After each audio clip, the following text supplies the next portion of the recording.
जीवन का दूसरा नाम संघर्ष है। प्राचीन समय की बात है।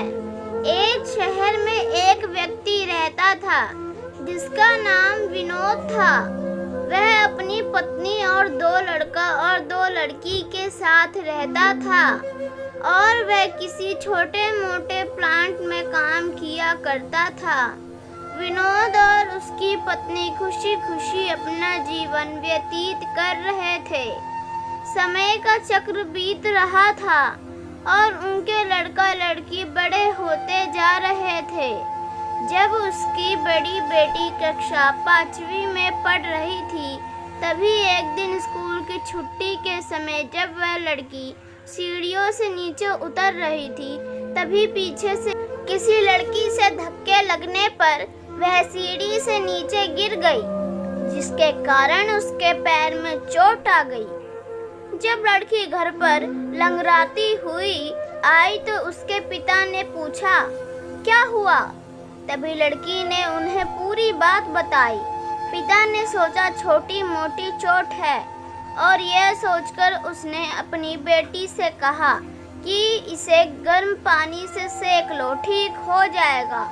कुछ दिन बीतने के बाद लड़की का पैर फूलने लगा और उसे चलने में दिक्कत होने लगी। तभी उसके पिता ने कुछ लोगों की बातें सुनकर किसी एक ओझा को ले आए, जबकि उससे कुछ नहीं आता था और वह पैर ठीक नहीं कर पाया।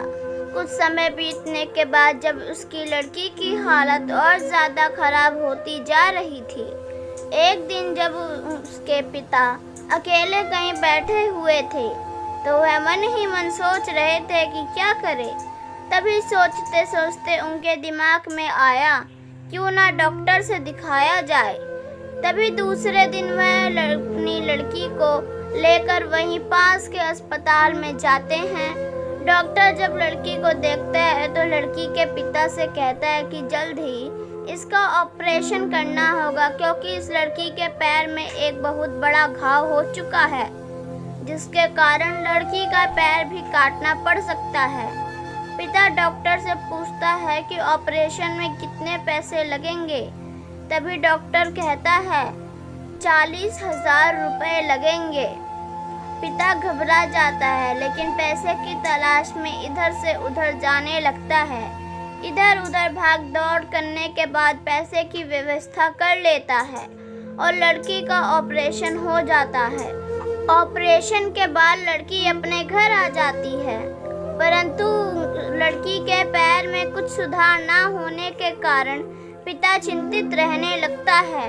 इसी तरह 4 साल बीत जाता है तथा पैर में लाख लाख रुपए लगाने के बाद भी लड़की का पैर ठीक नहीं होता है, जिस कारण से पूरा परिवार दुखी रहने लगता है।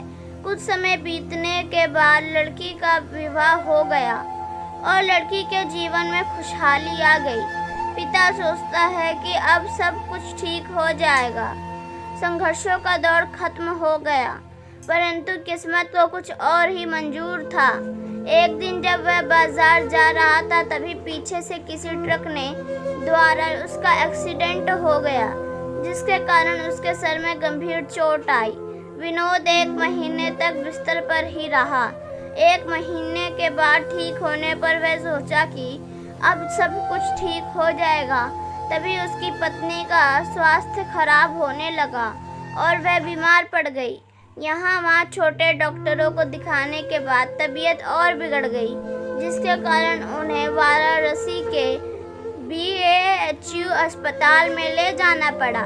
वहाँ जाकर पता चला कि उसकी पत्नी के पेट में गंभीर बीमारी हो गई है, परंतु विनोद को यह विश्वास था कि उसकी पत्नी ठीक हो जाएगी और विनोद इसी विश्वास के साथ अपनी पत्नी को हमेशा वाराणसी के अस्पताल में ले जाने लगा।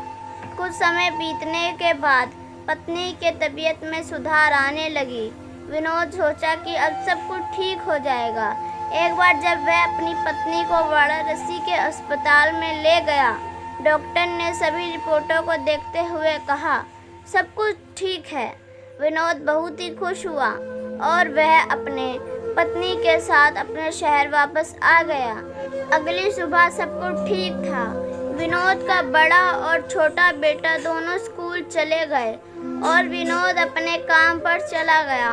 बड़ा बेटा स्कूल में सोच रहा था कि चलकर माँ से कुछ बातें करेंगे। तभी 11 बजे उसका मित्र आता है और कहता है कि चलो, तुम्हारी माँ की तबीयत खराब हो गई है। बड़ा बेटा दौड़ता हुआ अपने घर की तरफ आता है। तब तक बहुत देर हो गई होती है। उसकी माँ की मृत्यु हो चुकी होती है। बेटा माँ को देखते ही फूट फूट कर रोने लगता है और वह अपनी माँ का अंतिम संस्कार करता है। 1 साल तक पूरा परिवार दुखी ही रहता है। कुछ समय बीतने के बाद दुखों के बादल छट जाते हैं और विनोद अपने लड़का और लड़की के साथ सुखमय जीवन बिताने लगता है। आज उसका परिवार सुखी जीवन जी रहा है। दोस्तों, जीवन में सुख और दुख दिन और रात की तरह होते हैं, जो कभी स्थायी नहीं रहते। इसीलिए दुख के समय में कभी हिम्मत नहीं हारना चाहिए तथा सुख के समय कभी अहंकार नहीं करना चाहिए। इसीलिए कहा गया है, जीवन का दूसरा नाम संघर्ष है। दोस्तों, उम्मीद करती हूँ कि ये कहानी आपको पसंद आई होगी। अगर पसंद आई हो तो कृपया लाइक और सब्सक्राइब करना ना भूलें और ज़्यादा से ज़्यादा लोगों के पास शेयर करें और कमेंट करें। धन्यवाद।